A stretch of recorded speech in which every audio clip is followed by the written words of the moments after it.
अब जरा बात अफगानिस्तान की हो रही है तो आपको ये भी बताते चले कि वहां से वापसी का सफर भी जो है वो शुरू हो गया है। अगरचे जम्मू कश्मीर के जो लोग अभी अफगानिस्तान के अंदर है वो कल भी यहाँ की ओर ना आ पाए, लेकिन उसके बावजूद भी 100 से ज्यादा लोगों को वहां से लाया गया, जिनमें कुछ अफगान शहरी भी है और अफगान पार्लियामेंट के अहम अरकान भी उसमें मौजूद है। बीती शब 30 भारतीय शहरी वापस लौटे हैं। इंडिगो विस्तारा फ्लाइट से 146 शहरी जो कि थोड़ी देर में दिल्ली पहुंचेंगे काबुल से निकल चुके हैं, और विस्तारा फ्लाइट से 104 शहरियों को दिल्ली पहले ही विस्तारा फ्लाइट जो पहुंच चुकी है, यानी कुल मिलाकर 134 के आसपास शहरी है वो ऑलरेडी आ चुके हैं। जहां तक कल की बात है तो कल भी 300 से ज्यादा ओवरऑल मुख्तलिफ फ्लाइट, जिनमें भारतीय फिजाइया का ये वो तैयारा जो तस्वीर आपके सामने है, जिसके जरिए अफगानिस्तान के 20 से ज्यादा शहरी, जिनमें अरकान पार्लियामेंट भी 2 थे, वो और उनके साथ भारत के 110 से ज्यादा शहरी, यानी कुल मिलाकर 300 प्लस शहरी कल वापस लौटे थे। लेकिन बीती शब रात के 12:30 बजे के आसपास एक और फ्लाइट 30 शहरियों को लेकर वापस दिल्ली पहुंची है, और थोड़ी देर बाद खबर यह है कि एक और फ्लाइट जो काबुल से निकल चुकी है, क्योंकि रोजाना 2 फ्लाइट सिविल और फिजाइया की परवाजें अपनी जगह काम कर रही हैं, तो दोनों तरफ से शहरियों को वतन वापसी के लिए सिलसिला जो है वो तेज कर दिया गया है।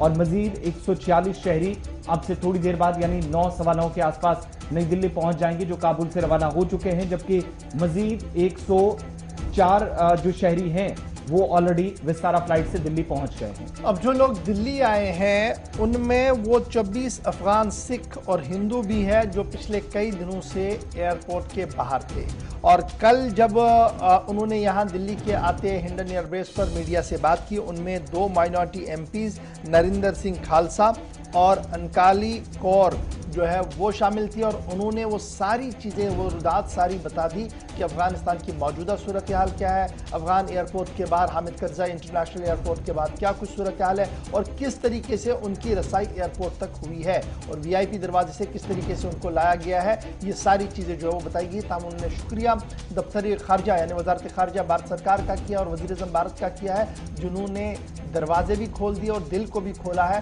ताकि अफगानिस्तान की माइनॉरिटीज़ को किसी न किसी तरीके से मुल्क के अंदर रखें और उन्हें बचाया जा सके। उनका मानना है कि आने वाले दिनों में वो मजीद गुफ्तगू इस पूरी सूरत हाल पर करेंगी, लेकिन जो 2 साल के दौरान वहाँ पर एक निज़ाम को कायम किया गया था वो जुम्बिश कलम सारा ख़त्म हो गया है, इस तरीके की बात जो है उनकी तरफ से कही गई है। उनका मानना है कि एयरपोर्ट पर आज भी 5000 से 6000 के करीब लोग दरमानदा है, जो इस इंतज़ार में है कि उन्हें वहाँ से कोई ना कोई हाथ पकड़ेगा, उन्हें निकालेगा, ताकि वो उस डर और खौफ की जिंदगी से बाहर आए जो इस वक्त उन 5 से 6000 लोगों को लग रहा है कि तालिबान रजीम मुकम्मल होने के बाद उनके खिलाफ क्या कुछ हो सकता है। साथ साथ उनका यह भी मानना है कि जिस तरीके से दुनिया भर के लोगों ने इस वक्त नजर मरकूज की है अफगानिस्तान पर, उससे थोड़ा सा प्रेशर जो है वो डेवलप हुआ है तालिबान पर, और एक सॉफ्ट तालिबान की लाइन जो है वो सामने आ रही है। और ये मैं वो बातें बता रहा था जो कल उस वक्त में आए लोगों की तरफ से कही गई है। लेकिन जब हम बात कर रहे हैं जी अफगानिस्तान की, तो अब ये भी क्लियर हो रहा है कि